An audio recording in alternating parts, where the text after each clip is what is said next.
নিজের সেলফি বেচেই কোটিপতি হয়ে আলোচনার কেন্দ্রবিন্দু হয়েছেন এক ইন্দোনেশিয়ান তরুণ। ইন্দোনেশিয়ার জাভার বাসিন্দা সুলতান গুস্তাফ আল ঘোজালি নিজের সেলফি বিক্রি করে মাত্র 5 দিনে কোটিপতি হয়ে গেছেন। আর এতেই সারা বিশ্বে আলোচনা সৃষ্টি করেছেন এই তরুণ বালক। বিষয়টি অবাক করার মতো হলেও ঘটনা সত্যি। দেখুন পুরো ভিডিওতে তার সেই সেলফি থেকে কোটিপতি হওয়ার গল্প। স্মার্টফোন আসার পর থেকে বেড়েছে মানুষের নিজেদের ছবি তোলার প্রবণতা। আর সামনের ক্যামেরা দিয়ে নিজের ছবি তোলাকে সেলফি বলা হয়।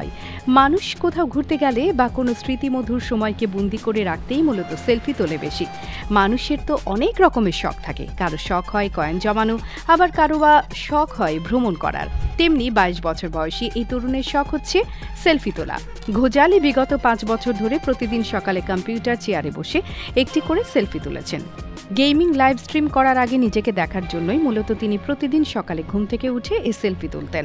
তার তোলা এই সেলফি যে তাকে একদিন কোটিপতি বানিয়ে দেবে তা হয়তো তিনি নিজেও জানতেন না। 5 বছর পর এখন তার সেলফিগুলো লাখ লাখ টাকায় কিনছে মানুষ। মূলত সেলফিগুলোকে এনএফটিতে রূপান্তরিত করার পর সেগুলো বিক্রি করে রাতারাতি কোটিপতি বনে গেছেন তিনি। তরুণ ঘোজালি 2017 থেকে 2021 সাল পর্যন্ত নিয়মিত সেলফি ছবি তুলতেন। ঘোজালি তার সেলফি বিক্রি করতে শুরু করেন 2022 সালে 9 জানুয়ারি থেকে। আর বিক্রি শুরু করার মাত্র 5 দিনের মাথায় সেলফি বেচে কোটিপতি হয়ে যান। তরুণ ঘোজালি বিক্রির জন্য নিজের 1000-এর মতো ছবি পোস্ট করেন। সেখানে প্রথমে প্রতিটি সেলফির মূল্য নির্ধারণ করেছিলেন মাত্র $3, যা বাংলাদেশি টাকায় 300 টাকা। তবে অজানা কারণে হঠাৎ করেই তার ছবি সকলের দৃষ্টি আকর্ষণ করে। এরপরই তার ছবির দাম হুহু করে বেড়ে যায়। নিজেই বিশ্বাস করতে পারছিলেন না ঘোজালি।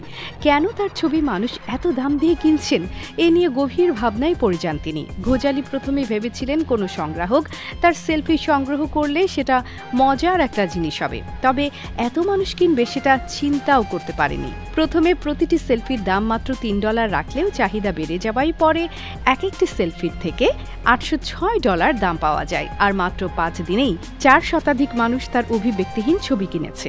ঘোজালির ছবি বিক্রির সর্বশেষ প্রতিবেদন অনুসারে তিনি সেলফি বাবদ মোট আয়ের পরিমাণ $10 লাখ ছাড়িয়ে গেছে। তবে ছবি বিক্রির বিষয়টি এখনো ঘোজালি তার বাবা মাকে বলার সাহস পাননি। কি বা বলবে, কিভাবে তিনি এত টাকা আয় করেছেন। ঘোজালির বাবা মাও ভেবে পাচ্ছেন না তাদের ছেলে কোথায় পেল এত টাকা।